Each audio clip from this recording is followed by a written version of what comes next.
السلام علیکم، پروگرام سوال نامہ کے ساتھ میں ہوں عمران ثناءاللہ۔ ناظرین، آج ایک مرتبہ پھر اڈیالہ جیل میں عمران خان سے ملاقات کا دن مقرر تھا، مگر پچھلے کئی ہفتوں کی طرح آج بھی کسی کو ملاقات کی اجازت نہیں دی گئی۔ اسی پس منظر میں آج پی ٹی آئی چیئرمین بیرسٹر گوہر کا غیر معمولی بیان سامنے آیا، جنہوں نے کہا کہ صاحب اقتدار دل بڑا کرے، عمران خان سے ملاقات کی بھیک مانگتا ہوں، مگر پارٹی کے اندر ہی اس بیانیے پر اختلاف بھی کھل کر سامنے آ گیا جب سلمان اکرم راجہ نے کہا کہ بھیک کا لفظ غلط ہے، ہم ملاقات مانگیں گے مگر بھیک نہیں۔ یہ اختلاف محض الفاظ کا نہیں بلکہ پی ٹی آئی کی مجموعی حکمت عملی، مزاحمت یا مفاہمت کی عکاسی کرتا ہے۔ دوسری جانب توشہ خانہ 2 کیس میں عمران خان اور بشریٰ بی بی کی اپیلیں، اسٹریٹ موومنٹ کا اعلان، مذاکرات کی خبریں اور اپوزیشن اتحاد کی سرگرمیاں ایک ساتھ چل رہی ہیں۔ سوال یہاں پر یہ ہے کہ کیا پی ٹی آئی بیک وقت عدالتی جنگ، سیاسی مزاحمت اور مذاکرات تینوں محاذ سنبھال سکتی ہے، یا یہ کنفیوژن خود پارٹی کے لیے نقصان دہ ثابت ہو رہی ہے؟ آج کے پروگرام میں انہی موضوعات پر ہم بات کریں گے۔ میں جوائن کر لیا ہے پاکستان تحریک انصاف کے سینئر رہنما قومی اسمبلی علی محمد خان صاحب۔ علی محمد خان صاحب، آپ کو پروگرام میں جی خوش آمدید کہتے ہیں سر۔ ایک تو ملاقات نہیں ہو پا رہی آپ کی، اور وہ کئی ہفتوں سے نہیں ہو پا رہی، لیکن آج بڑا غیر معمولی بیان بیرسٹر گوہر کا سامنے آیا ہے۔ وہ یہ کہتے ہیں کہ ملاقات کی ہم بھیک مانگتے ہیں، لیکن سلمان اکرم راجہ نے کہہ دیا کہ جی بھیک کا لفظ ٹھیک نہیں ہے۔ کیا یہ آپ کی پارٹی کے اندر ایک مزاحمت اور مفاہمت والی بات ہے؟ ایک مذاکرات کی بات کر رہا ہے اور ایک ملاقات کی بات کر رہا ہے، دوسرے کہتے ہیں اسٹریٹ موومنٹ کی بات ہوگی۔ اصل میں سر پارٹی کی پالیسی ہے کیا؟ جی بہت شکریہ۔ بسم اللہ الرحمن الرحیم۔ اللہم صلی علی محمد وعلی آل محمد۔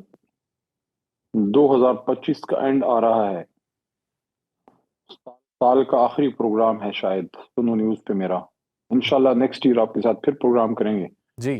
تو جس طرح یہ سال گزرا ہے اور اب اگلے سال کی توقع کیا ہے؟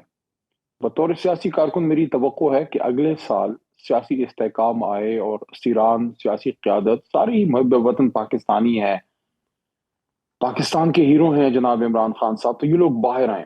اب اس سلسلے میں آپ کا جو سوال ہے، اس کو آج کا جو ایکٹیویٹی ہے اس کے تناظر میں اگر ہم دیکھیں، دونوں اپنی جگہ پہ صحیح ہیں۔ آپ بھلا پوچھیں کہ گوہر صاحب اور راجہ صاحب دونوں کس طرح صحیح ہیں، تو اس کا میں جواب اس طرح سے دوں گا کہ محترم بیرسٹر گوہر صاحب تحریک انصاف کے نامزد چیئرمین ہیں جناب عمران خان صاحب کی جانب سے۔ گوہر صاحب کو میں پہلے سے تھوڑا بہت جانتا تھا جب وہ خان صاحب کے وکیل تھے، اور ابھی 9 مئی نہیں ہوا تھا تو محترم چودھری اعتزاز صاحب کے چیمبر میں بہت سینئر پوزیشن پہ کام کرتے تھے اور بہت ڈیسنٹ آدمی۔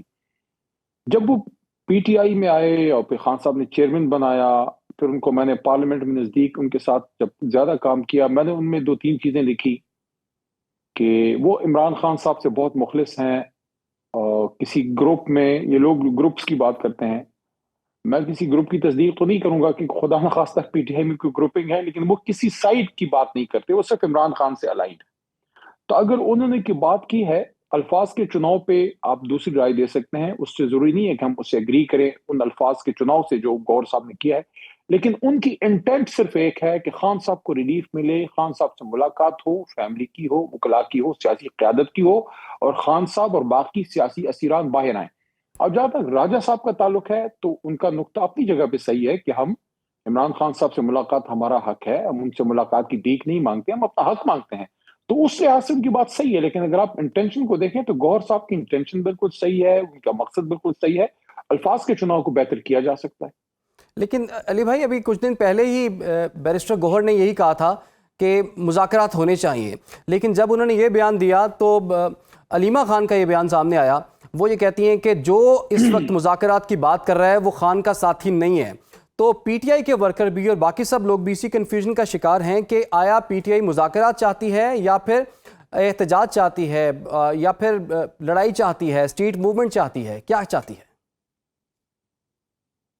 ہم عمران خان کو چاہتے ہیں۔ ہمیں عمران خان صاحب باہر چاہیے، ہمیں ہمارا چیئرمین باہر چاہیے، ہمیں ہمارا وائس چیئرمین باہر چاہیے، وہ محب وطن پاکستانی ہے، عمران خان ہیرو ہے اس قوم کا۔ شاہ محمود صاحب ایک سٹالورٹ ہے، اس نے اس ایشو پہ، اصول پہ فورن منسٹری چھوڑی، خان صاحب سے وفا نبھائی۔ ہمیں ڈاکٹر یاسمین راشد صاحبہ، صنف آہن، حقیقی صنف آہن، اس لفظ کو انڈرلائن کیجئے، حقیقی صنف آہن، جنہوں نے پروف کیا ہے، صرف میڈیا آپٹکس نہیں، حقیقی صنف آہن، وہ باہر چاہیے. ہمیں پنجاب کا فخر عمر سرفراز چیمہ باہر چاہیے. لوگ کہتے ہیں پنجابی سٹینڈ نہیں لیتے, فلانا نہیں ہوتا, وہ نہیں ہوتا. میں ہمیشہ اسے ڈفر کرتا تھا. میں کہتا تھا نہیں, غیرت پورے پاکستانیوں کے خون میں ہے. ڈفر اس لیے میں کرتا تھا کہ کہیں فسطائیت زیادہ ہوئی, کہیں کم ہوئی. پنجاب میں بہت زیادہ ہوئی, لیکن عمر سرفراز چیمہ نے ثابت کیا کہ اگر آدمی میں غیرت ہو, وفادار ہو, حلال پہ پلا ہوا ہو, اس میں وفا ہوتی ہے. اس نے وفا نبھائی ہے. ایک ہیرو جیسا شخص جو ہے وہ ویل چیئر پہ چلا گیا. کیا حالت بنا لی عمر چیمہ نے عمران خان کی وفا میں. ہمیں وہ باہر چاہیے. ہمیں سینٹ اعجاز چودھری جو میرا بڑا بھائی ہے, جو میرا سینئر ہے, میری ان کی اور میری ایک دن کی گرفتاری ہے. 11 مئی کو ہم دونوں ایک دن کی گرفتاری تھی. پرائم منسٹر ہاؤس کے پیچھے جو سیکریٹریٹ کا تھانہ ہے, وہاں میں نے دوپہر کا کھانا اکٹھا وہاں کھایا تھا جیل کے اندر, اپنا تھانے کے اندر. وہاں سے ہم کو لے گئے پھر اڈیالہ, پھر اس کے بعد وہاں کچھ عرصہ رہے, پھر مجھے کے پی لے گئے, ان کو پنجاب لے گئے. تو وہ ان کتنی قربانی ہے. انہوں نے اپنی سینیٹرشپ کی آدھی سینیٹرشپ جیل میں گزار دی ہے. اسی طرح آپ حسان نیازی کو دیکھیں, تو یہ جتنی قیادت ہے, میاں محمود الرشید کو دیکھیں. ہمیں یہ باہر چاہیے. اگر احتجاج بھی ہوتا ہے نا, تو الٹیمیٹلی وہ اس لیے ہوتا ہے کہ مذاکرات کا دروازہ کھولے, کہیں بیٹھ کے آپ اپنی بات کریں. تو ہم نے اپنی بات منوانی ہے, لیکن ایسے کوئی نہیں آپ کی بات سنتا جب تک آپ کے پاس احتجاج کی طاقت نہ ہو. میرا نقطہ نظر اس میں یہ ہے کہ احتجاج اس لیے ہم کریں کہ ہمارے پاس ساتھ میننگ فل مذاکرات ہوں, تاکہ ہماری لیڈرشپ باہر آئے. یہ مذاکرات کے لیے عمران خان صاحب نے اجازت دی ہے, محترم اچکزئی صاحب کو, محترم علامہ ناصر عباس صاحب کو, اور محترم اسد قیصر صاحب کو. انہوں نے شہباز شریف صاحب کی آفر کو ایکسپٹ کیا ہے. تو اس لیے اب ہماری دعا ہی ہے کہ اس ڈیبیٹ سے ہم نکلیں اور جی ہم 2026 میں اس امید سے جائیں کہ یہ ڈائلوگ سٹارٹ ہو, خان صاحب اور یہ لوگ باہر ہیں, اور جہاں احتجاج کا تعلق ہے وہ ہمارا چلتا رہے گا. ہم نے ٹھیک. پیسفل احتجاج کے پی میں, پنجاب میں, پورے پاکستان میں کرتے رہنا ہے, اچھا, یہ جب بات آپ تک کی یہ ٹھیک ہے مذاکرات کامیاب نہیں ہوتے. کہ جب تک آپ احتجاج نہیں کریں گے, حکومت پر دباؤ نہیں جی بڑھے گا, آپ سے مذاکرات کے لیے وہ تیار نہیں ہوں گے. لیکن مسئلہ یہ ہے نا کہ علی بھائی, پہلے آپ نے احتجاج کیا تھا نا, تو وہ احتجاج ہی ابھی تک پی ٹی آئی کے گلے پڑا ہوا ہے. آپ کی فرسٹ ایئر سیکنڈ ایئر کی لیڈرشپ اس وقت جو ہے وہ قید ہے. تو ابھی پیچھے رہ ہی کون گیا ہے کہ دوبارہ سے احتجاج ہو کہ باقی لوگ بھی پکڑے جائیں. تو کیا یہ اس وقت کا تقاضا نہیں ہے کہ مذاکرات سے ہی مسئلہ حل ہو, کیونکہ آپ نے تو ساری ایفرٹس کر کے دیکھ لی ہیں. دیکھیں, میں تو آپ کو عرض کیا نا کہ مذاکرات کی ایک آفر آ گئی ہے. اب اگر میں آپ کو کوئی آفر کروں کہ آؤ مل کے یہ کام کرتے ہیں, تو ابھی میں نے کوئی سٹیپ لیا ہی نہیں اور آپ مجھ پہ بدگمانی شروع کر دیں. یہ بات میری جماعت کے کچھ لوگوں کو شاید اچھی نہ لگے جو میں کر رہا ہوں. شہباز شریف صاحب نے آفر کی ہے کہ مذاکرات سے مسئلہ حل کرتے ہیں. اسٹیبلشمنٹ آپ کو بار بار میسج کریے کہ کوئی ہم سے بات نہ کرے, آپ سیاسی معاملات خود حل کریں. اچھا, اب خان صاحب کو ریلیز کرنا ہے کہ نہیں کرنا, یا ہم نے صرف اڈیالہ کے باہر جو ہے ایک پروٹیسٹ ریکارڈ کرنا ہے, یا ہم نے کہیں اسٹریٹ موومنٹ کرنی ہے, یا ہم نے کوئی جلسہ کے پی میں کر دینا ہے, اور یہ کب تک کرتے رہنا ہے. کیا خیبر پختونخوا, میری بات تھوڑی سخت ہے لیکن اس کو ان سب کو سننا پڑے گا, کیا خیبر پختونخوا میں جلسہ کر کے عمران خان ریلیز ہو جائے گا؟ کیا ہفتے میں صرف 1 دن یا 2 دن اڈیالہ کے باہر کچھ گھنٹوں کے لیے بیٹھ کے خان صاحب ریلیز ہو جائیں گے؟ کیا اسٹریٹ موومنٹ میں سہیل نے جا کے کوشش کی ہے, سہیل خان نے, میں اپریشیٹ کرتا ہوں, لیکن سہیل خان واپس کے بھی چلے گئے ہیں. پنجاب کی اب کیا صورتحال ہے؟ کیا سلمان راجہ وہاں لاکھوں لوگ پنجاب میں نکال سکتے ہیں؟ میں ان کو دوش ہی نہیں دیتا. کس طرح کوئی کرے گا؟ فسطائیت ہے, تو وہ بھی حل نہیں ہے. عدالت کی اب بات کر لیتے ہیں. 26ویں اور پھر 27ویں ترمیم کے بعد عدالت سے کیا ہوپ ہے؟ بطور وکیل کہہ رہا ہوں, کیا ہوپ ہے؟ وہاں سے کس طرح عمران خان صاحب نے 150-200 کیسز میں انصاف ان کو مل جائے گا؟ اس کا مطلب یہ ہو گیا کہ لے دے کے آپ کے پاس پریکٹیکلی سپیکنگ یہی ایک راستہ ہے کہ آپ پرامن احتجاج بھی جاری رکھیں, لیکن اگر آفر ڈائلاگ کی آتی ہے اس کو ایکسپٹ کریں. زیادہ زیادہ کیا ہوگا؟ ایکسپوز ہو جائیں گے نا میاں صاحب. اگر میاں صاحب سنجیدہ نہیں ہے اور ڈائلاگ یہ اچکزئی صاحب وغیرہ سٹارٹ کر لیتے, جو انہوں نے ایکسپٹ کر لیا بائی دا وے ڈائلاگ کی آفر کو, تو زیادہ زیادہ کیا ہوگا؟ اگر وہ ہمیں ایکسس نہیں دیں گے اور وہ عمران خان کی رہائی اس سے نہیں ممکن ہوگی, تو اس کے بعد اس کا مطلب ہے کہ میاں صاحب مزید ایکسپوز ہو جائیں گے. اور ایک بات میں اور کرتا چلوں, اور یہ دونوں طرفین کے لیے, جی یہ تحریک تفویض آئین اور پی ٹی آئی کی لیڈرشپ کے لیے بھی ہے, کیونکہ میں تو بطور ورکر بات کر رہا ہوں. میں تو نہ چیئرمین ہوں, نہ جنرل سیکرٹری ہوں, نہ اپوزیشن لیڈر ہوں, نہ مجھے کوئی شوق ہے. لیکن میں بطور ورکر یہ کہہ رہا ہوں کہ اگر تحریک انصاف سے کوئی بیٹھتا ہے یا تحریک تفویض آئین سے کوئی بیٹھتا ہے حکومت کے ساتھ, اور اس شرط پہ یہ سٹارٹ ہوتا ہے کہ جناب عمران خان کی رہائی اور مینڈیٹ کی واپسی نہیں, اور امور پہ آئین کی حکمرانی فلانا یہ civil supremacy these are just playing to the galleries. یہ بڑے کانوں کو بڑے اچھے الفاظ لگتے ہیں. ہم پی ٹی آئی کے ورکر آپٹکس پہ نہیں پڑیں گے. اگر عمران خان صاحب کی رہائی ڈائیلاگ میں بنیادی نقطہ نہیں ہے, اگر شاہ محمود قریشی, ڈاکٹر یاسمین راشد, عمر سرفراز چیمہ, سینیٹر جاز چوری صاحب, میاں محمود رشید صاحب, ان لوگوں کی رہائی آپ نے نہیں کرنی, یہ ڈائیلاگ پھر it will only be it will be a time pass. تو ٹائم پاس پھر نہ کریں. تو آپ کے خیال میں یہ مشروط مذاکرات ہوں گے پھر آپ کی طرف سے؟ دیکھیں اگر عمران خان کی رہائی نہیں ہے نا کسی ڈائیلاگ میں سینٹرل پوائنٹ, اگر ہمیں حکومت یہ کہتی ہے کہ نہیں عمران خان کی رہائی کو ایک طرف رکھیں, پہلے آئین کی حکمرانی پہ بات کرتے ہیں, یا ہماری تحریک تحفظ آئین کی کچھ قیادت کو میں نے سنا ہے, اگر میں نے غلط سنا ہے تو مجھے خیر کیجیے گا, کہ وہ کہتے ہیں کہ نہیں ہمیں عمران خان کی رہائی یا اس پہ نہیں, ہم نے آئین کی حکمرانی, سول سپریمیسی, ان چیزوں پہ بات کرنی ہے. میں بہت ہلکا لفظ یوز کروں گا, میں سخت لفظ کسی کے لیے یوز نہیں کرتا, نہ اپنوں کے لیے نہ سیاسی ہمارے مخالفین کے لیے, لیکن میں یہ کہوں گا it will be a waste of time. نہ قوم کا وقت ضائع کریں نہ اپنا وقت ضائع کریں. 2026 عمران خان کی رہائی کا سال ہونا چاہیے. پاکستان میں سیاسی استحکام کا سال ہونا چاہیے. اگر آپ نے ٹائم پاس کرنا ہے, ایک دوسرے کی چائے پینی ہے, آپ مذاکرات کی بات کر رہے ہیں, سیاسی استحکام کی بات کر رہے ہیں, وہ کیسے ممکن ہوگا سر؟ وہ کیسے ممکن ہوگا نا؟ سوال یہ ہے کہ وہ یہ سب اگر عمران خان کی رہائی ہے تو وہ کیسے ممکن ہوگی؟ شاہ محمود قریشی کی رہائی ہے تو کیسے ممکن ہوگی؟ اب سہیل آفریدی لاہور آئے ہیں, انہوں نے کہا کہ میں نے اسٹریٹ موومنٹ کی تیاری شروع کر دی ہے. بیرسٹر گوہر یہ کہتے ہیں کہ مذاکرات ہونے چاہیے. علیمہ خان یہ کہتی ہیں کہ مذاکرات کی جو بات کرے گا وہ خان کا ساتھی نہیں ہوگا. پھر دوسری طرف ہم یہ بھی دیکھ رہے ہیں کہ اس وقت تحریک تحفظ آئین پاکستان جو ہے وہ بھی اگر مذاکرات کی بات کرتی ہے تو حکومت نے آخر بیٹھنا ہے تو کس کے ساتھ بیٹھنا ہے؟ بیرسٹر گوہر کے ساتھ بیٹھنا ہے, سی ایم کے پی کے ساتھ بیٹھنا ہے, تحریک تحفظ آئین پاکستان کے ساتھ بیٹھنا ہے, یا پھر کوٹ لکھپت جیل میں جو آپ کے کارکنان اور رہنما موجود ہیں ان کے ساتھ بیٹھنا ہے؟ میں ایک بات تواتر سے کر رہا ہوں, بیٹھنا تو انہوں نے تحریک انصاف کی لیڈرشپ کے ساتھ ہی ہے. جو میٹر کرتے ہیں, دیکھیں تحریک تحفظ آئین بھی ہے, ان کا اپنا رول ہے. اس کا مطلب یہ نہیں ہے کہ چیئرمین تحریک انصاف یا سیکرٹری جنرل تحریک انصاف ہاتھ پہ ہاتھ دھر کے بیٹھ جائیں, کیونکہ جو تحریک تحفظ ہے اس میں تو نہ چیئرمین گوہر صاحب ہیں نہ محترم راجہ صاحب ہیں. دونوں قابل احترام ہیں, دونوں خان سے مخلص ہیں. میں آپ کو بتا دوں, میں ان میں سے کسی سے میرا ذاتی تعلق نہیں ہے زیادہ, نہ کوئی میرے بڈیز ہیں, لیکن میں یہ بتا دوں کہ سلمان راجہ یا بیرسٹر گوہر میرے خیال میں 100% سنسیئر ہیں عمران خان سے. تو اس لیے میں ان سے یہ توقع کرتا ہوں بطور کولیگ, بطور میرے بھائی, بطور میری جماعت کے آفس بیئررز کے, کہ خدارہ آپ خان صاحب کو کسی اور کے حوالے نہ کیجیے گا. وہ اپنا کردار ادا کریں گے, تحریک تحفظ اپنا کردار ادا کرے گی. ہمیں ان پہ ٹرسٹ ہے, ہمیں اچھکزئی صاحب پہ ٹرسٹ ہے کیونکہ میرے لیڈر کو ان پہ ٹرسٹ ہے, ہمیں علامہ ناصر صاحب پہ ٹرسٹ ہے کیونکہ عمران خان کو ان پہ ٹرسٹ ہے. لیکن وہ اپنا کردار ادا کریں, آپ اپنا کردار ادا کیجئے. میرے خیال میں گولڈن یا $1 million way forward will be کہ تحریک انصاف کی سیاسی قیادت بشمول گوہر صاحب, بشمول راجہ صاحب, بشمول اسد قیصر صاحب یا مجھ ناچیز یا میرے جیسے 1 2 3 اور جس کو مناسب سمجھتی ہے تحریک انصاف کی قیادت, ان کو ایکسس دیا جائے خان صاحب تک. تو علی محمد صاحب سے یہ بتائیے گا سر, یہ ایک منٹ سر, میں عرض کرتا ہوں میں کیوں یہ بات کر رہا ہوں. میں اس لیے یہ بات کر رہا ہوں میرے بھائی, 1.25 سال ہو گیا ہے 2024 کے 26 نومبر کے احتجاج کو, ٹھیک ہو گیا جی. اس کے بعد وکلا بہت دفعہ گئے, فیملی ممبرز بہت دفعہ ملے, کبھی چھوڑ دیتے ہیں کبھی نہیں چھوڑتے, چھوڑنا چاہیے. بیٹوں سے بات نہیں کراتے, کبھی کرا دیتے ہیں لیکن اکثر نہیں کراتے.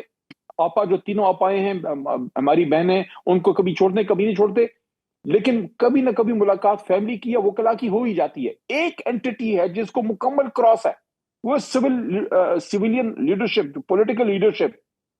اچھا یہ مسئلہ کیا ہے؟ مسئلہ سیاسی ہے. عمران خان کون ہے؟ کیا عمران خان صرف ایک فیملی ممبر ہے؟ کیا عمران خان صرف ایک پرزنر ہیں جن کو وکلا نے ملنا ہے؟ نو.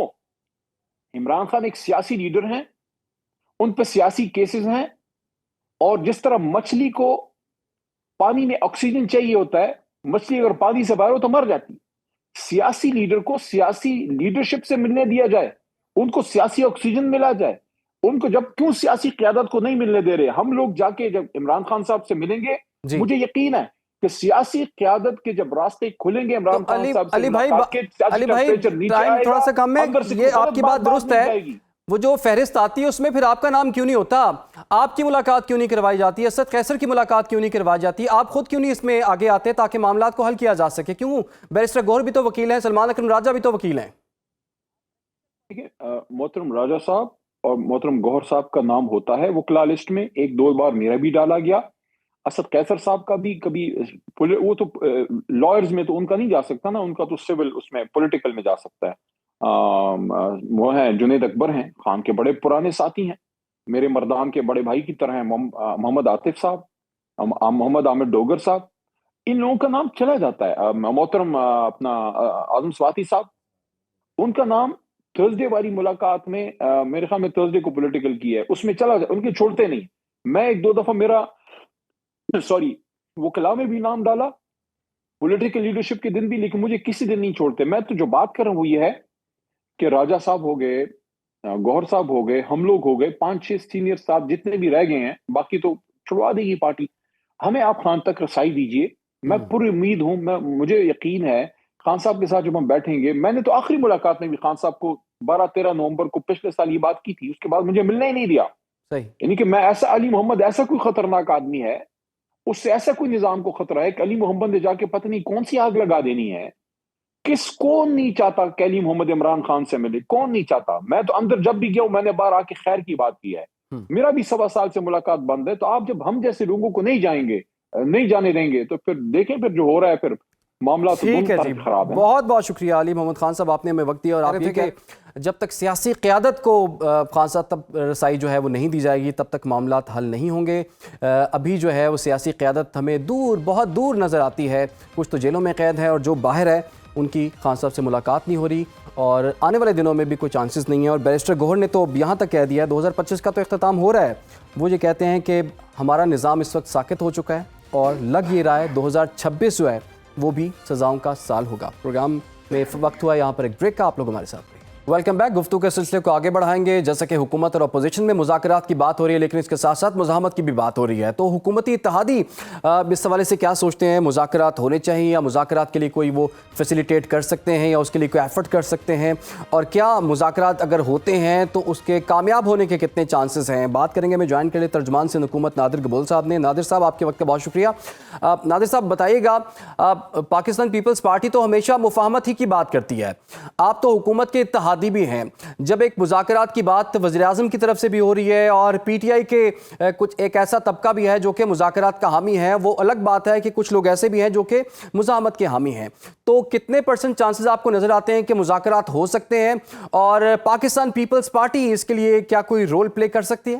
جی بالکل، جس طرح آپ نے خود فرمایا، پاکستان پیپلز پارٹی تو ہمیشہ سے یہی کہتی آ رہی ہے کہ ڈیموکریسی میں ڈائیلاگ کے بغیر کوئی بھی چیز پاسبل نہیں ہے، اور جمہوریت کی تسلسلی کے لیے یہ چیز ضروری ہے کہ تمام سٹیک ہولڈرز، تمام پارٹیز آن بورڈ ہوں، ملک کے فائدے میں، ملک کے فلاح و بہبود کے لیے یکساں ہو کے کام کریں. انفارچونیٹلی جو پی ٹی آئی کا ٹریک ریکارڈ رہا ہے، اس چیز سے یہ واضح رہا ہے کہ ان کا صرف 1 پوائنٹ ایجنڈا ہے، اور وہ ان کے جو مجرم بانی چیئرمین ہیں، جو مجرم قرار دے دیے جا چکے ہیں ملٹیپل کیسز میں، اور جیل کی اپنی سزا، اپنا ٹرم کاٹ رہے ہیں، کہ کہتے ہیں کہ ان کو رہا کرو پھر مذاکرات کریں گے یا بات کریں گے. ہم کہتے ہیں نہیں، مذاکرات صرف پاکستان کی جو عوام ہے، ان کے ایشوز، ان کے کنسرنز، ان کے گریونسز، ان کے فائدے کے لیے مذاکرات ہونے چاہیے، پارلیمان کے اندر ہونے چاہیے، پارلیمانی سسٹم کے اندر ہونے چاہیے. اور یہ جمہوریت کی خوبصورتی ہے. ابھی اگر پرائم منسٹر صاحب اس طرح کی باتیں کر رہے ہیں، تو ہم شور انہوں نے ماضی میں بھی کی ہے. بلاول بھٹو زرداری صاحب تو یہ بار بار اس طرح کی باتیں کرتے رہتے ہیں. پریزیڈنٹ آصف زرداری صاحب کو تو کہتے ہی مفاہمت کے بادشاہ ہے. اب دیکھتے ہیں ان کو کیا، پی ٹی آئی والوں کو اڈیالہ سے کیا انسٹرکشنز ملتی ہے. بٹ اگر وہاں سے انسٹرکشنز ابھی بھی ملتی ہیں تو زیادہ کوئی چانسز مجھے نظر نہیں آتے کوئی بھی سکسیس ان ڈائیلاگ یا ڈسکشن.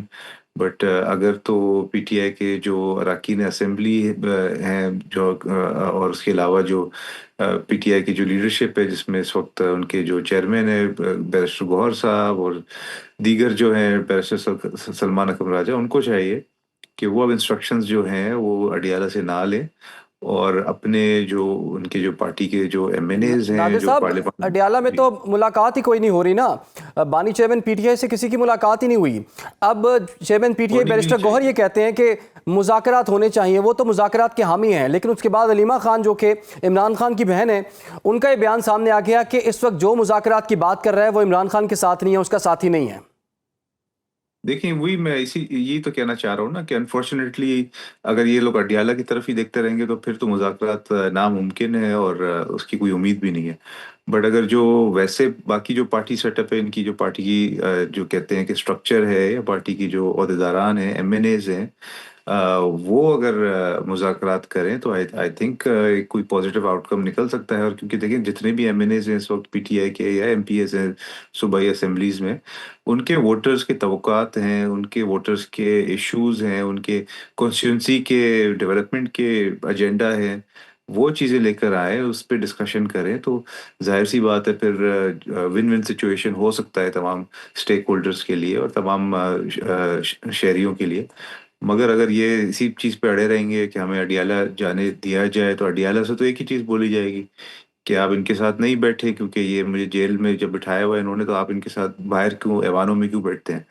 اڈیالہ والا تو کہتا ہے کہ مجھے جیل سے نکالو پھر میں خود ہی بات کروں گا، یا وہ تو کہتا ہے کہ اڈیالہ سے میں باہر آ جاؤں تو میں بات ہی نہیں کروں گا انفارچونیٹلی۔ تو یہ چیز ہے جو پاکستان کو اس وقت جو ہے آگے بڑھنے سے روکنے کی کوشش کر رہی ہے۔ مگر الحمدللہ پاکستان ترقی کی طرف گامزن ہے اور بڑھ رہا ہے، تیزی سے بڑھ رہا ہے۔ اچھا ہمارے نادر صاحب، پاکستان تحریک انصاف نے اب جو ہے لوگوں کو موبلائز کرنا شروع کر دیا ہے۔ آپ کو پتہ ہے کہ وزیر اعلیٰ کے پی جو ہیں وہ لاہور کے 3 روزہ دورے پر آئے اور وہاں پر انہوں نے رہنماؤں سے بھی ملاقاتیں کی، ایم پی ایس سے بھی ملاقاتیں کی، جو لوگ اس وقت جیلوں میں قید ہیں ان کے گھروں میں بھی وہ گئے۔ اس کے بعد وہ ارادہ رکھتے ہیں کہ کراچی جائیں گے۔ تو لاہور کے حوالے سے تو وہ کہہ رہے تھے کہ ہمیں کوئی اچھی مہمان نوازی نہیں کی گئی، تو اگر وہ کراچی آتے ہیں تو کیا آپ ان کے استقبال کے لیے، ان کی مہمان نوازی کے لیے تیار ہیں، یا پھر لاہور جیسا ان کے ساتھ رویہ اپنایا جائے گا؟ دیکھیں سندھ تو اپنی مثال آپ ہے مہمان نوازی میں، اور جو سندھ کے جتنے بھی لوگ جو سندھ میں رہتے ہیں بستے ہیں ماشاءاللہ وہ تو بہت زیادہ مہمان نواز ہے، اور یہ پوری دنیا میں یہ چیز مانی گئی ہے۔ تو ایز لانگ ایز کوئی لا اینڈ آرڈر کی سچویشن کریٹ کرنے کی یہ کوشش نہ کرے اور صرف ایک آفیشیل ان کا ایک وزٹ ہو یا ایک پیسفل وزٹ ہو، تب تو بالکل سندھ کی جو حکومت ہے وہ ان کو فیسیلیٹیٹ کرے گی۔ اور ظاہر سی بات ہے جب ایک دوسرے صوبے کا سی ایم آتا ہے تو اس کو ایک مناسب قسم کا ایک پروٹوکول بھی دیا جاتا ہے، سیکیورٹی بھی دی جاتی ہے، ایڈمنسٹریٹو سپورٹ بھی دی جاتی ہے۔ پر اگر یہ دیکھا جائے کہ وہ یہاں پہ لا اینڈ آرڈر کی سچویشن کریٹ کر رہے ہیں یا عوام کو اکسا رہے ہیں یا کوئی نیگیٹو چیزوں میں اگر پائے جاتے ہیں، تب تو ظاہر سی بات ہے قانون کے مطابق پھر ان سے نپٹا جائے گا۔ وزیر اعلیٰ کے پی تو یہ کہہ رہے ہیں کہ ہم نے اسٹریٹ موومنٹ کی تیاری شروع کر دی ہے، لاہور کا دورہ بھی اسی چیز کی ایک کڑی تھی۔ تو کراچی میں یا سندھ کے اندر اسٹریٹ موومنٹ کی ان کو اجازت مل سکے گی، اور کیا وہ لوگوں کو موبلائز کر سکیں گے، اور حکومت سندھ تو کوئی رکاوٹ نہیں ڈالے گی اس میں؟ نہیں، حکومت سندھ کبھی بھی پیسفل ایکسپریشن آف اوپینین یا پیسفل موبلائزیشن کے راستے میں کبھی بھی کوئی رکاوٹ نہیں ڈالتی ہے۔ ہم تو خود یقین رکھتے ہیں کہ ہر کسی کو ایک جمہوری حق ہے اپنی اظہار رائے کرنے کا، پر اگین اگر وہ خدا نخواستہ کوئی روڈ بلاکس کریں یا اگر وزیر اعلیٰ ہاؤس یا کوئی دیگر سرکاری عمارات کے باہر کوئی رکاوٹ بنانے کی کوشش کرے، تب ان کو ظاہر سی بات ہے پھر ایز پر دا لا ان کے ساتھ ڈیل کیا جائے گا۔ پر امید یہی ہے کہ اس طرح کی کوئی چیز نہیں ہوگی، کیونکہ ہم بھی نہیں چاہتے کہ کوئی مہمان آئے کسی اور صوبے سے تو اس کو پھر مہمان نوازی کے بغیر اس کو یہاں سے رخصت کیا جائے۔ ہم تو چاہتے ہیں کہ وہ آئے اور اپنا ایک پیسفل ایک وزٹ کرے۔ تو نادر صاحب، سندھ ایک کی طرف تو کراچی کی مذاکرات کی مہمان بھی نوازی، بات ہو رہی ہے، دوسری طرف اسٹریٹ موومنٹ کی بھی بات ہو رہی ہے، تو یہ بتائیے مجھے کہ مذاکرات اور اسٹریٹ موومنٹ جو ہے وہ ساتھ ساتھ چل سکتی ہے؟ دیکھیں اسٹریٹ موومنٹ تو ابھی زیادہ ایٹ لیسٹ کراچی اور سندھ میں تو یہ ایکسپیکٹ نہیں کر سکتے کہ کوئی یہاں سے اسٹریٹ موومنٹ ہوگی، کیونکہ یہاں پہ الحمدللہ سندھ کی جو واسٹ میجورٹی ہے اور بھاری اکثریت جو ہے وہ پیپلز پارٹی کے ساتھ ہے۔ تو پی ٹی آئی کا تو یہاں پہ کوئی ایز سچ نہ ووٹ بینک ہے نہ کوئی سپورٹ بیس ہے، تو پی یہاں ٹی پہ آئی کا تو بھی کوئی یہی دعویٰ اسٹریٹ ہے کہ موومنٹ ہماری بڑی سپورٹ ہے، سندھ میں بھی ہے، پنجاب میں بھی ہے۔ وہ یہ کہتے ہیں کہ 80-90% جو لوگ جو ہیں ہمیں ووٹ کریں گے اگر اب بھی الیکشنز ہو جائیں۔ نہیں دیکھیں 2024 کے الیکشن میں سندھ سے شاید انہوں نے ایک ہی صوبائی اسمبلی کی سیٹ جیتی ہے، کوئی تقریباً 150 کے قریب ہوتے ہیں ٹوٹل ممبران، اس میں سے صرف ایک انہوں نے جیتی، اور ایک بھی ایم این اے کا سیٹ انہوں نے نہیں جیتا۔ پنجاب میں بالکل انہوں نے سیٹیں جیتی ہیں، اس چیز سے کوئی اختلاف نہیں ہے، مگر سندھ میں عوام جو ہے وہ پاکستان پیپلز پارٹی کے ساتھ ہے۔ پر یہ آئیں اپنا شوق پورا کر لیں، وزٹ کر لیں، پر کوئی زیادہ ان کو آئی ڈونٹ تھنک کامیابی یہاں سے حاصل ہوگی۔ باقی جہاں تک مذاکرات کی بات ہے، مذاکرات کی ٹیبل پہ آئیں اوپن مائنڈڈ ہو کے، کھلے دل کے ساتھ اور اچھی نیت کے ساتھ، تو بالکل مذاکرات ہونے چاہیے۔ اور ظاہر سی بات ہے ذمہ داری جو فیڈرل گورنمنٹ ہے اس کے اوپر ہی عائد ہوتی ہے کہ تمام سٹیک ہولڈرز کو ساتھ لے کے چلیں۔ اگر پیپلز پارٹی سے رائے لی جائے گی تو پیپلز پارٹی تو ہمیشہ کی طرح بولے گی کہ بالکل مذاکرات ہونے چاہیے، تمام جو سٹیک ہولڈرز ہیں اس ملک کے اندر ان کو مل کر کام کرنا چاہیے، اور پاکستان کو مزید جو آلریڈی ترقی کے راہ پہ نکل چکا ہے ماشاءاللہ سے، مزید اس کو ایکسلریٹ کرنے میں تمام سٹیک ہولڈرز کا ایک کردار اور کنٹریبیوشن ہونی چاہیے۔ اچھا نادر صاحب، یہ تو چلے ہوگی یہ والی بات کہ مذاکرات ہونے چاہیے اور سب کو مل کر ملک کی ترقی کے لیے کردار ادا کرنا چاہیے، وہ تو بات ٹھیک ہے، لیکن اگر خالصتاً سندھ کی بات کر لی جائے تو کراچی میں بھی ہم دیکھ رہے ہیں کہ آئے روز ہمیں مین ہول میں بچے گرنے کے واقعات ہو رہے ہیں، بہت سے بچے جاں بحق ہو چکے ہیں، بڑے ایسے حادثات ہو چکے ہوئے ہیں، اور اس پر گورنمنٹ آف سندھ پر بڑی تنقید کی جا رہی ہے۔ تو آپ لوگوں نے کیا تیاری کی ہے؟ ایک واقعہ ہوتا ہے، اس کے کچھ عرصے بعد دوسرا واقعہ ہوتا ہے، افسوس کیا جاتا ہے، کہا جاتا ہے کہ اس کے بعد ایسا واقعہ نہیں ہوگا، تو گورنمنٹ آف سندھ جو ہے، خاص طور پر میئر جو کراچی ہیں، وہ اس پر کیا کر رہے ہیں؟ جی دیکھیں، میئر کراچی نے تو آلریڈی جو پچھلے مہینے افسوسناک ایک واقعہ ہوتا ہے اس کے بعد جو یو سی چیئرمین صاحبان کو جو فنڈز دیے جاتے ہیں 15 لاکھ آلریڈی دیے جاتے ہیں منتھلی بیسس پہ، اس پہ مزید 1 لاکھ روپے صرف اس ڈھکنوں کے عوض مزید بڑھا دیے گئے، تاکہ ان کی یہ شکایت نہیں ہو کہ کوئی فنڈز نہیں ہے تاکہ ہم ڈھکن نہیں لگا سکتے۔ صرف میئر کی اکیلی ذمہ داری نہیں ہوتی ہے، پورا ایک ظاہر سی بات ایک ہائرارکی ہوتی ہے جس میں ٹاؤنز ہوتے ہیں۔ کراچی کے کوئی 26 ٹاؤن ہیں، جس میں سے 9 ٹاؤنز ایسے ہیں جس میں تو جماعت اسلامی کے ٹاؤن چیئرمین صاحبان ہیں، تو اور پھر ظاہر سی بات ہے پھر اس کے نیچے یو سی سطح تک ایک سسٹم، پورا ایک نیٹ ورک پھیلا ہوا ہے، تو ان کے اوپر بھی کوئی ذمہ داری عائد ہوتی ہے۔ تو میئر صاحب تو کہتے ہیں کہ آپ لوگ میرا ساتھ دیں، میرے کندھے سے کندھے ملا کے میرے ساتھ کام کریں، اور جہاں تک فنڈز کی منتقلی کی بات ہے وہ ان کو ٹائم پہ مل جاتے ہیں۔ اب آگے سے انفارچونیٹلی وہ کام نہیں کرتے۔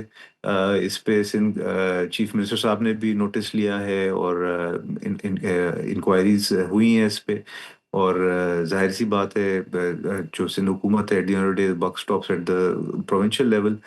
تو سندھ سی ایم نے 25 ارب روپے کی ابھی ریسنٹلی اناؤنسمنٹ کی ہے کہ تمام کراچی کا جو نقشہ ہے اس کو ہم نے بدلنا ہے، جلدی سے ترقیاتی کاموں کو کمپلیٹ کرنا ہے، تاکہ جہاں پہ بھی روڈ اگر کھدے ہوئے ہیں یا عوام کو کوئی تکلیف ہو رہی ہے تو ان چیزوں کو فوری طور پہ ایڈریس کیا جائے اور ریزولو کیا جائے۔ لیکن نادر صاحب ٹھیک ہے، میئر کراچی کہتے ہیں کہ ڈھکن ہم نے دے دی ہیں، لیکن عملی طور پر پریکٹیکلی تو دیکھا جائے تو وہ ڈھکن نہیں لگ رہے، اور یہی وجہ ہے کہ حادثات رک بھی نہیں رہے۔ تو اب یہ رسپانسبلٹی میئر کی ہے یا پھر کس کی ہے؟ دیکھیں، جس طرح میں نے عرض کیا کہ پوری ہائرکی ہوتی ہے، میئر اکیلا نہیں ہوتا ہے، میئر کے نیچے ٹاؤن سسٹم ہوتا ہے، پھر ٹاؤنز کے اندر پھر within the towns U C سطح تک جو ہیں، جو یو سی کے چیئرمین وائس چیئرمین وہ منتخب ہوتے ہیں ڈائریکٹ عوام کے ووٹ سے، تو ان کی سب کی ذمہ داری اکیلے میئر کی ذمہ داری نہیں ہے۔ میئر کیونکہ کراچی واٹر اینڈ سوریج کارپوریشن کے بھی ہیڈ ہیں، اس کو بھی ہیڈ کرتے ہیں، تو ظاہر سی بات ہے بڑے بڑے جو برساتی نالے ہیں، بڑے بڑے جو روڈز ہیں وہ تو ڈائریکٹ کے ایم سی کے انڈر آتے ہیں، پر جو گلی کوچے جہاں زیادہ تر اس طرح کے افسوسناک واقعہ پیش آتے ہیں وہ ڈائریکٹ ٹاؤنز کے اور یو سی کے انڈر ہوتے ہیں۔ ٹھیک ہے، بہت بہت شکریہ آپ کا نادر قبول صاحب، ترجمان حکومت ہمارے ساتھ موجود تھے، اور وہ یہ کہہ رہے تھے کہ سب کو مل کر کام کرنا چاہیے، اور خاص طور پر مین ہول والا معاملہ ہے وہ کہتے ہیں کہ گورنمنٹ کام کر رہی ہے، میئر کراچی جو ہیں انہوں نے بھی ایفرٹ بڑی کی ہے، ہم نے ڈھکنوں کا بندوبست تو کر دیا گیا ہے، لیکن جو نیچے لوگ موجود ہیں یہ ان کی بھی کچھ رسپانسبلٹی ہوتی ہے کہ اس معاملے میں اپنا کردار ادا کریں۔ فی الحال ایک چھوٹی سی بریک، اور اس کے بعد ہم کچھ سیکیورٹی امور پر بات کریں گے، آپ لوگ ہمارے ساتھ رہیے۔ ویلکم بیک ناظرین، عالمی سطح کی بات کی جائے تو اس وقت صورتحال کافی گھمبیر دکھائی دیتی ہے۔ پاکستان نے صومالی لینڈ کو تسلیم کرنے اور وہاں فلسطینی عوام کی ممکنہ بے دخلی سے جڑے کسی بھی اسرائیلی منصوبے کو دو ٹوک انداز میں مسترد کرتے ہوئے واضح پیغام دیا ہے کہ جبری نقل مکانی نہ صرف ناقابل قبول ہے بلکہ بین الاقوامی قوانین کی صریحاً خلاف ورزی بھی ہے۔ یہ موقف ایک ایسے وقت میں سامنے آیا ہے جب اسرائیل کے حالیہ اقدامات پر اقوام متحدہ، عرب لیگ اور OIC میں شدید تحفظات کا اظہار کیا جا رہا ہے اور ہارن آف افریقہ میں ممکنہ عسکری اور اسٹریٹجک تبدیلیوں پر سوال اٹھ رہے ہیں۔ دوسری جانب مشرق وسطیٰ میں ایران کو امریکی صدر کی کھلی دھمکیاں، یوکرین جنگ میں طویل المدتی سیکیورٹی ضمانتوں کی بات اور روسی صدر کی رہائش گاہ پر ڈرون حملہ عالمی طاقتوں کے درمیان بڑھتی کشیدگی کی عکاسی کر رہے ہیں، جبکہ واشنگٹن میں بھارتی $1 ملین لابنگ کے باوجود عالمی سطح پر پاکستان کی سفارتی اور عسکری پوزیشن کو جس طرح سراہا جا رہا ہے وہ بھی ایک اہم پیش رفت ہے۔ انہی عالمی، علاقائی اور داخلی سلامتی سے جڑے اہم سوالات پر بات کریں گے۔ ہمیں جوائن کر لیا ہے دفاعی تجزیہ کار بریگیڈیئر نواز صاحب نے۔ بریگیڈیئر صاحب آپ کو ویلکم کرتے ہیں، اور ساتھ ہی ساتھ ابھی ایک اہم ڈیولپمنٹ یہ بھی ہے کہ یمن کے معاملے پر سعودی عرب اور UAE میں کشیدگی جو ہے وہ کچھ پائی جاتی ہے، اور پاکستان کے دونوں ممالک کے ساتھ بڑے اچھے تعلقات بھی ہیں، اور وزیر اعظم شہباز شریف نے UAE کے صدر سے آج ملاقات بھی کی ہے۔ تو بریگیڈیئر صاحب آغاز میں اسی معاملے پر بات کر لیتے ہیں۔ یہ جو سعودی عرب اور UAE میں کشیدگی ہے، اس کو حل کرانے میں آپ پاکستان کا کیا سفارتی رول دیکھتے ہیں؟ دیکھیں، یہ ایک بڑی تشویشناک بات ہے کہ سعودی عرب اور UAE دونوں ایک ایلائڈ ملک ہیں اور ہمیشہ اکثر آپ سے بڑے اچھے رابطے میں رہتے ہیں، آپس میں تعاون بھی کرتے ہیں، لیکن یہاں پر جو سعودی عرب کی حکومت ہے وہ ان کی جو یمن کی حکومت ہے ان کو سپورٹ کر رہے ہیں، اور نیچے ساؤتھ میں جو ہے وہ UAE ان کو سپورٹ کر، جو SCC ہے ان کو وہاں پر سپورٹ کر رہے ہیں، جو کہ آئی تھنک جس کی وجہ سے انڈرسٹینڈنگ خاص طور پہ ابھی جب انہوں نے ریکانسنس کرے تو انہوں نے ریلائز کیا کہ ایک شپ کی ہے جس سے کافی تعداد میں یہ آرمی کی ویکلز اور ڈفرینٹ سازا سامان جو ہوتا ہے ملٹری کا وہ ہارڈ ویئر کیا ہے، اس پر انہوں نے بمبارڈمنٹ بھی کیا ہے، جس کی وجہ سے ایک ٹینشن بڑھ گئی ہے اور آئی ایم شیور کہ this has to be immediately resolve, کیونکہ یہ بیسیکلی پرابلم یہ ہے کہ وہ ساؤتھ کا جو ایئرپورٹ ہے it's very important seaport, اس کے اوپر وہ ان کی کمرشل ایکٹیویٹی وجہ سے دونوں حکومتوں میں آپس میں مس انڈرسٹینڈنگ ہوئی ہے، بٹ آئی فیل کہ ان کو ضرور بیٹھ کے ریزالو کرنا چاہیے۔ یہاں پر مسلمانوں کو یونٹی دکھانے کی ضرورت ہے، اور اس کے ساتھ اگر وہ نہیں ہے تو ظاہر ہے پاکستان ہے اور ممالک جن کی وہ آپس میں انڈرسٹینڈ سمجھتے ہیں دوسرے کو، ضرور میڈیٹ کرے۔ ترکی ہے، قطر ہے، کوئی نہ کوئی they have to come up immediately, اس سے پہلے کہ زیادہ اسکلیٹ کرے، اور اینٹی ہوتی اور ہوتی گورنمنٹ کے ساتھ جو آپس میں پرابلم ہو رہی ہے وہ ختم ہونی چاہیے، ویری سیریس، اور امیڈیٹ سوالو کریں۔ ادروائز اس کو اگر ایسکلیٹ ہوگی تو پھر باقی عوام پہلے ہی سفر کر رہے ہیں، آپ کے سامنے کتنا اسرائیل نے وہاں پرابلم کی یمن کے اندر، ہوتیز نے کتنا ان کو ڈیمیج کیا، ان کی لیڈرشپ کو نقصان پہنچایا، تو ناؤ از دا ٹائم کہ اس کو ریزالو کریں، it should not escalate further. بالکل جی، اور پاکستان کا اس میں بڑا اہم رول ہے۔ پاکستان کا سعودی عرب کے ساتھ بھی بڑا اچھا تعلق ہے، اور حال ہی میں سعودی عرب کے ساتھ پاکستان کا جو ڈیفینس پیکٹ ہے وہ بھی سائن ہوا ہے، دفاعی معاہدہ ہوا ہے، اور اس کے ساتھ ساتھ UAE کے ساتھ بھی بڑے اچھے تعلقات ہیں۔ حال ہی میں UAE کے جو صدر ہیں وہ بھی پاکستان پہنچے، اور وزیر اعظم کی بھی آپ سے کچھ دیر پہلے ان سے ملاقات بھی ہوئی ہے۔ سر، دوسرا اہم معاملہ ہے جو اسرائیل کی جانب سے صومالی لینڈ کو تسلیم کرنے کے پیچھے آپ کے خیال میں کیا مقاصد ہو سکتے ہیں، اور ڈونلڈ ٹرمپ کا جو 20 نکاتی امن منصوبہ ہے سر، وہ اس سے کس حد تک افیکٹ ہو سکتا ہے، جبکہ تمام مسلم ممالک جو ہیں وہ اسرائیل کی اس حرکت کی مذمت بھی کر رہے ہیں، اسے مسترد بھی کر رہے ہیں؟ دیکھیں، یہ ایک بڑا پلانڈ منصوبہ ہے جو کہ ہائیلی ریگریٹیبل ہے کہ صومالیہ کے سدرن پورشن کو اسرائیل جو ہے وہ ایکسیپٹ کر رہا ہے، اور باقی دنیا میں خاص طور پاکستان اسلامک ممالک نے بڑی بری طرح سے اس کو ریجیکٹ کیا ہے۔ Pakistan is part of that. مقصد یہ ہے کہ وہ اس کی پوری کوشش ہے کہ غزہ کے پیلسٹینینز کو یہ صدرن صومالیہ میں یہ وہاں پر جا کے پش آؤٹ کر کے وہاں پر بسانا چاہتا ہے اور پورے غزہ پہ قبضہ کرنا چاہتا ہے۔ دیٹ از دا ڈیزائن، اور اس لحاظ سے میرے خیال میں اس کو بالکل کوئی بھی ایکسیپٹ نہیں کرے گا، even it's against the 20 point جو ایجنڈا فائنلائز ہوا ہے امریکہ کا، اسرائیل کا، اور اس کے ساتھ 8 ممالک نے، ترکیہ نے اور قطر نے اس کو سائن بھی کیے ہیں۔ اس کے بعد اگر دیکھا جائے تو یہ اور مصر ساتھ شامل تھے، یہ ایکسیپٹیبل نہیں ہے۔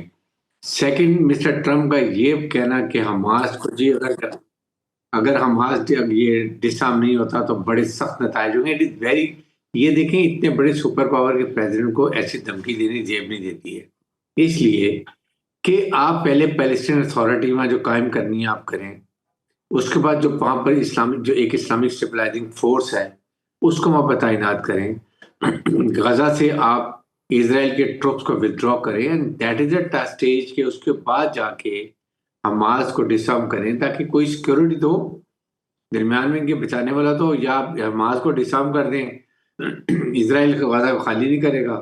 ابھی پیلسٹین اتھارٹی کی تو وہ حکومت نہیں بنی ہے، اس کے بعد اسلامک اسٹیبلائزنگ فورس نہیں آئی ہے اور یہ ظلم کر کے سب کو وہاں سے فارغ کر دے گا. It is not, Trump is saying it's not a good policy. I think even آپ نے گارنٹی دی ہے کہ وہاں پر آپ نے امن قائم کرنا ہے، آپ نے ریہیبلیٹیٹ کرنا ہے. دنیا نے جس طریقے سے وہاں پر انہوں نے اس ایریے کو ان لیویبل بنا دیے، انفراسٹرکچر تباہ کر دیا ہے. 5 سال تو لگیں گے صرف اس کو ایک ملبہ اٹھانے میں اور کچھ نہ کچھ ریپیئر کرنے کے اندر. تو جب تک اسرائیل وہاں بیٹھا ہوا ہے تو ہاؤ حماس کین بی ڈس آرم؟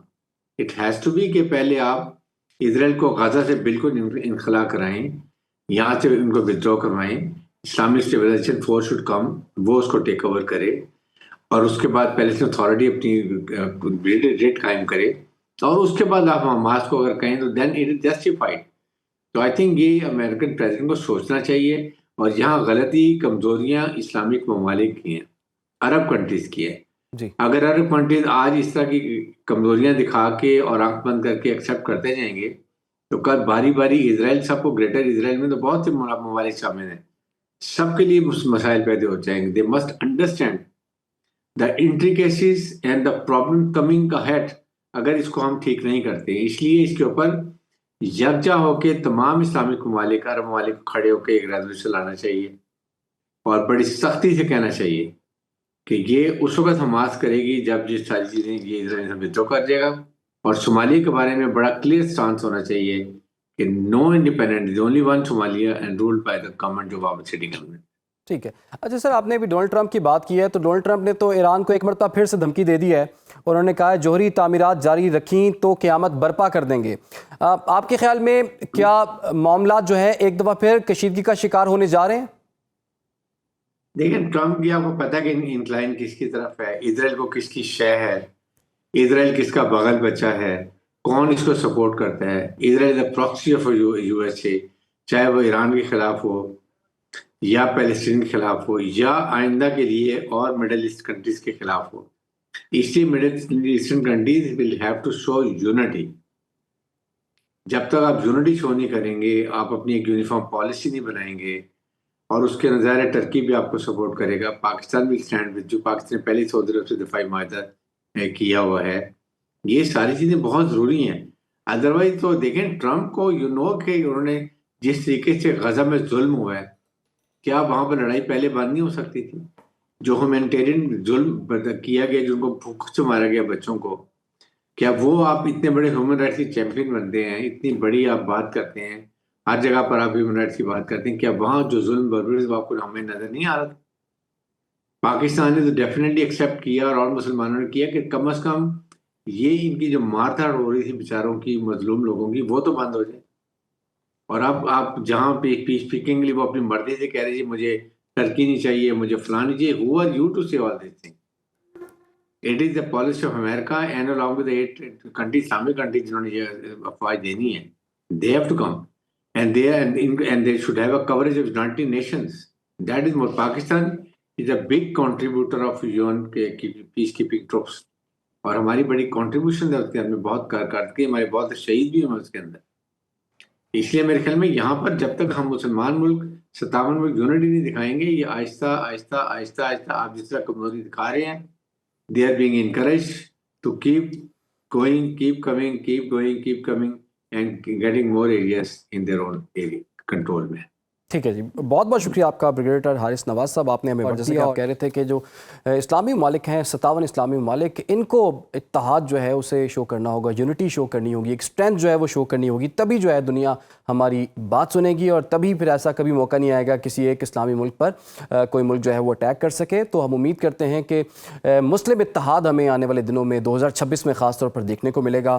لیکن ہم دیکھیں کہ امریکہ کے جو تھنک ٹینک ہے اس کی ایک رپورٹ ہے جی، وہ یہ کہتے ہیں کہ پاکستان بھارت کے درمیان بھی ایک کانفلکٹ جو ہے وہ بڑھ سکتا ہے، پھر ایران اسرائیل کی جنگ دوبارہ سے چھڑ سکتی ہے، پھر اس کے ساتھ ساتھ مشرق وسطیٰ میں جو کانفلکٹس ہیں وہ مزید بڑھ سکتے ہیں، تو پوری دنیا میں کانفلکٹس بہت بڑھ کے آئیں گے اور بچنا ہوگا کہ کوئی بڑی جنگ جو ہے 2026 میں شروع نہ ہو سکے۔ پروگرام کا وقت ختم ہو جاتا ہے، اجازت دیجیے، اللہ حافظ۔